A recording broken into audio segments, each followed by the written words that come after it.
Students, this is our first class and we will start chapter 1, that is the living world. Now what is a living thing? Now living thing is what? In the definition of living thing,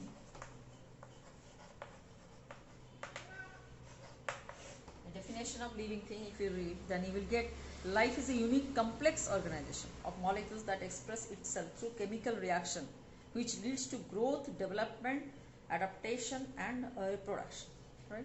So these things like which exhibit growth, development, responsiveness and other characteristics are called living things. So we will discuss all those defining characteristics one by one.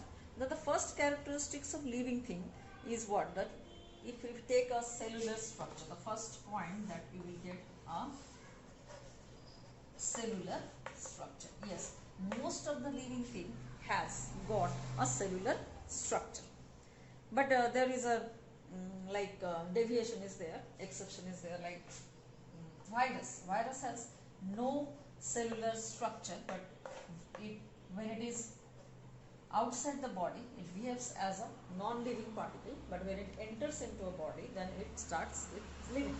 It is made up of simply RNA and a protein. But when you consider cellular structure, that is a cell. Almost except virus, all other particles, that all other organisms are living because they have protoplasm. So a cell is actually made up of protoplasm, and this protoplasm is nothing but the living matter that is present inside the cell. So this cell is a defining characteristics of living things. Second one is metabolism. So whether it is a living defining characteristics is not or not? Yes, it is a characteristics that define life, because metabolism is nothing but all the chemical reactions that happens inside the body. Now it may be including, that is, catabolism and anabolism. Catabolism and anabolism. So breaking down reaction, that is called catabolism, and anabolism is the synthetic kind of reaction, that is building up of reaction. And constructive metabolism, you can say this is constructive metabolism and this is destructive metabolism. So you can easily give an example of constructive metabolism, like anabolism is a photosynthesis where inorganic raw materials are added and glucose is produced by the plants. Now that is a type of building up. Okay, but destructive catabolism is respiration, where glucose is broken down to carbon dioxide and water. Okay, so that is a destructive catabolism. So this is a defining characteristics of living thing.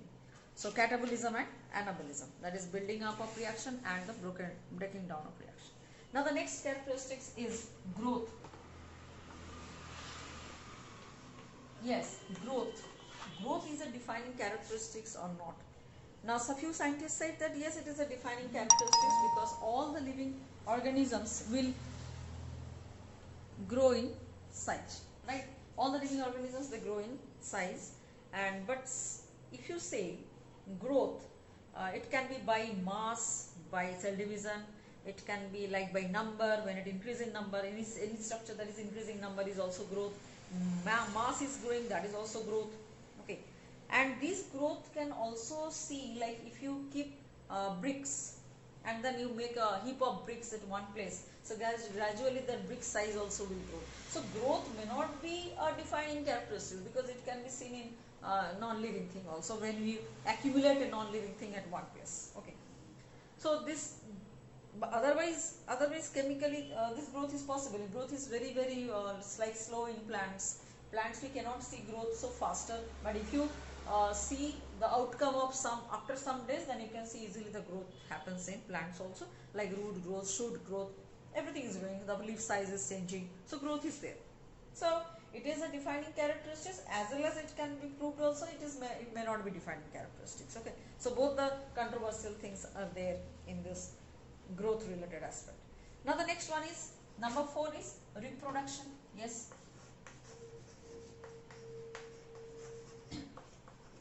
reproduction, yes, it is a defining feature because one cell becomes 2 cell, and that doesn't happen in any other thing. So non-living things that don't produce their own number, Okay, but here living things can produce their own number. So that is, reproduction is a defining characteristics of living thing. And you know, sexual reproduction is there, asexual reproduction is there, fungi normally produced by spores. Okay, so this type of this may be a very good defining characteristics as reproduction. The next one, if you go now, that what characteristics define life, then you will get consciousness, and the one that is consciousness. Now here, yes, consciousness, because when whatever changes happening outside our body, that is what we say stimulus, and yes, we accept stimulus, we are conscious enough, we think about the environment. Living organisms also got the stimulus, accept the stimulus and shows the response. So this stimulus and response, so these are the two aspects of consciousness. That means we are conscious, we respond to the environment, we as per that we change our action. So this is consciousness. Similarly, plants also, they show the response towards the light, okay, towards the water, towards the chemical. So you have read in class 10, that is tropism, phototropism, geotropism, chemotropism, hydrotropism. So these all kinds of tropism means what? They are giving response to the outside environment. So that is what we say consciousness. But consciousness is said to be a defining property of living organism, because yes, inorganic that is your non-living matter, they don't show any response. Okay. Now, next one is organization. Yes, the next heading is organization. Yes, the body must be organized. The living being consists of several components and subcomponents which cooperate with one another for the well-being of the whole organism. And living cell has its own characteristics that is found in its cell organelles. So you know that organization means what? A cell has a cell organelles, and when the cell organelles do their function, then a cell will do the function. When all the cells are doing function properly, then tissue will do function well. And if the tissues are doing function well, then what? Organ will do the function well. Organ systems are doing the function well, then individual will do the function well. So there is an organizational hierarchy is maintained. Organizational hierarchy is maintained. That means you have already read that, those things. That is cell, बहुत सारे cells मिलके क्या होता है? Tissue, and then बहुत सारे tissues मिलके क्या होता है? Organ, and then बहुत सारे organ मिलके होता है organ system, and then बहुत सारे organ system connect करता है एक दूसरे से. So that is called individual or organism. So this way organizational hierarchy is made, and when so many individuals gather, then populations will happen, and then ecosystem, then biome, and then finally a world will come, biosphere. So this way organizational hierarchy is there. One is dependent on the other, and ultimately the cell is dependent on cell organelles. Each cell organelle is doing function well, a cell will also do the function well. So that means the living being outcome is dependent on what? Cell. So that means cellular structure, which we have seen in the first point, then it is proved.